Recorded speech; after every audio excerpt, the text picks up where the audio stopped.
Witam wszystkich maszkeciorzy na kanale Żar Pan Żur. Chcecie się dowiedzieć, jak zrobić krok po kroku tak soczysto szynka, przepyszno w smaku, no i przy okazji dowiedzieć się, jak pokolorować tak niedowędzone miejsca na szynce, to zapraszam was na film. Idziemy! Na początku na szybko powiem wam, co będziecie mniej więcej potrzebować, a będzie to siatka wędliniarska. Jak nie macie siatki, nie martwcie się, wystarczy sznurek wędliniarski, szynki możecie też związać. Na pewno też przyda wam się aplikator do szynek, ja też takiego nie miał, ze starej plastikowej miarki odciąłem dno, zrobiłem aplikator i pokażę wam, jak się sprawdził. Tu są moje przyprawy, cała lista przypraw oczywiście wpiszę wam na dole w opisie pod filmem. Wyszczególnione w liście składników przyprawy gotujemy w 1 litrze wody przez 10 minut.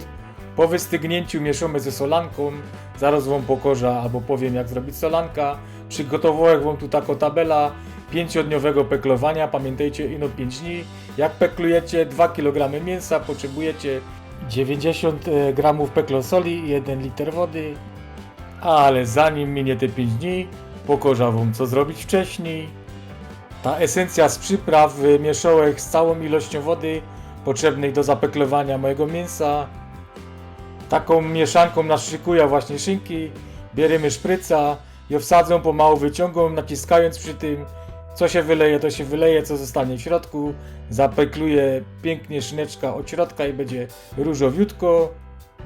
Po naszprycowaniu szynek przekładamy je do jakiegoś pojemnika. Zalewamy naszą solanką. Peklujemy przez 5 dni w temperaturze do 6 stopni. Dziennie sprawdzajcie zapach, kolor tutaj tej solanki. Zobaczcie, po 5 dniach ona jest klarowno, przezroczysto, pachnie ładnie przyprawami. Bardzo dobrze te mięso rozdzielnie przewrócić na drugą stronę. Ja tu mam beczkę taką plastikowo zakręcaną, także nie ma problemu, mogę zakręcić, trochę tym poruszać. Chodzi o to, żeby na szynkach nie zrobiły się odciski jedna od drugiej, bo wtedy nie dochodzi tam peklosul i na szynkach się zrobi takie, no, szare mięso po prostu. A nie różowiutkie takie, jak ma być. Po 5 dniach peklowania wyciągam wędliny z beczki. Teraz delikatnie je płuką, nie trzeba ich dokładnie myć. No i musimy ubrać nasze kabaretki, albo jak to go dali kiedyś, burdelówki. Ciekawe, kiedy hop umie się tak gibko fuzekle ubrać. Końcówka siatki musimy dość mocno związać teraz sznurkiem. Tu dajcie pozór, bo ja za mocno nie związał i szynka mi w wędzoku wypełzła.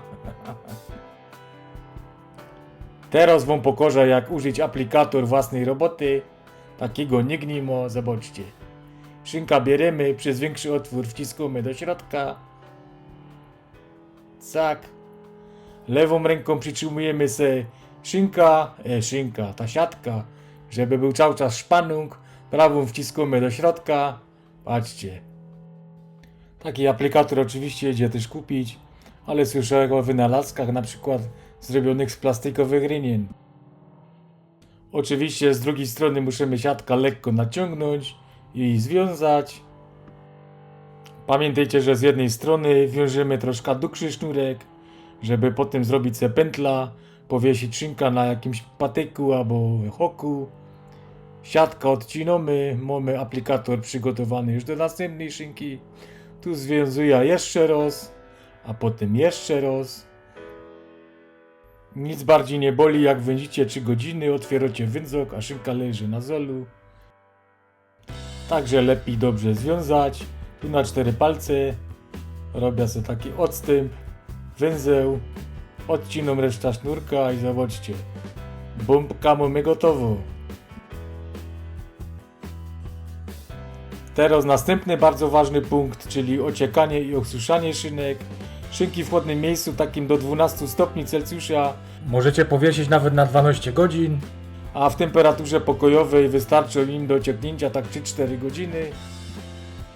Te czarne punkty to są oczywiście resztki przypraw. Następnym krokiem będzie osuszanie. Bierzemy szynki teraz do wędzoka. Jak macie murowany, wygrzejcie go porządnie, żeby odparował całą ta woda z tych murów, cała ta wilgoć.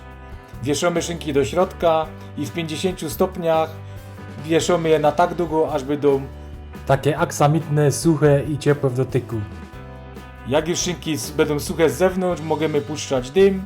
Ja wam obiecał na początku, jak pokolorować takie niedowędzone miejsca. 2 szynki dołek bardziej razem do kupy, puściłek dym i w temperaturze 55 stopni wędziłek do koloru. Po uwędzeniu woda grzejemy do 75 stopni. No i jak macie taką szyneczkę jak ta tutaj po prawej stronie, to trzeba będzie coś z nią zrobić. Ja skorzystam z sposobu naszych babci, tak jak kiedyś farbowały jajca i do parzenia do ciepłych trochę łupin z cebuli. Niektórzy używają herbaty, ale mi się wydaje, że herbata oddaje jakiś smak.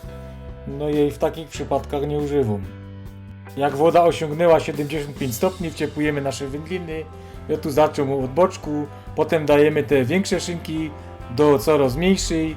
Do tej najmniejszej wbijamy termometr, żeby zobaczyć, ona nam najszybciej dojdzie, ile temperatury będzie miała w środku. Potem wbijamy termometr do następnych szynek. Teraz wam się troszeczkę pochwala. Mam termometr połączony z telefonem, także mogę w trakcie parzenia iść, otworzyć sobie jasne, pełne. Tutaj niebieski wykres, temperatura wody, dolny temperatura szynki. Ten górny był cały czas stały, dolny widzimy, dźwigło się pomału do góry. Jak szynka będzie miała 68 stopni w środku, możemy ją wyciągać. Tu już ma 68, także wyciągamy szyneczkę ze środka. Dzisiaj mamy troszkę zimno, jest 4 stopnie, także szynki nie będę hartował, no powiesza ją od razu na dworze, żeby troszkę przestygła. No a tak się nasze lalunie prezentują po wystygnięciu. Teraz wam powiem takie 3 przykazania wędzenia szynek. Pierwsze to jest osuszanie. Osuszamy, aż szynka będzie lekko ciepławo i sucho w dotyku. Drugie to wędzemy nie na czas, ale aż szynka dostanie tego koloru, jakiego chcemy. I trzecie, bardzo ważne, jak chcecie mieć tak soczysto szynka jak ta, to musicie ją parzyć w temperaturze 75 stopni, nie więcej, i aż będzie miała 68 stopni wewnątrz. Seblekamy teraz kabaretki. No teraz odkroję wam jeszcze szajbka. Zobaczcie. Różowiutko w środku. Naprawdę wilgotno, prawie soczysto idzie powiedzieć. Zobaczcie, delikatno. No prawie jak cienko okrojecie, to rozpływa się w ustach. No i co tu wam będę dużo godał? Palec w górę, subskrypcja, dzielcie się filmami z następnymi z mojego kanału, wspomagajcie mnie jakoś, żeby zaś coś zrobić dobrego. Do następnego dania!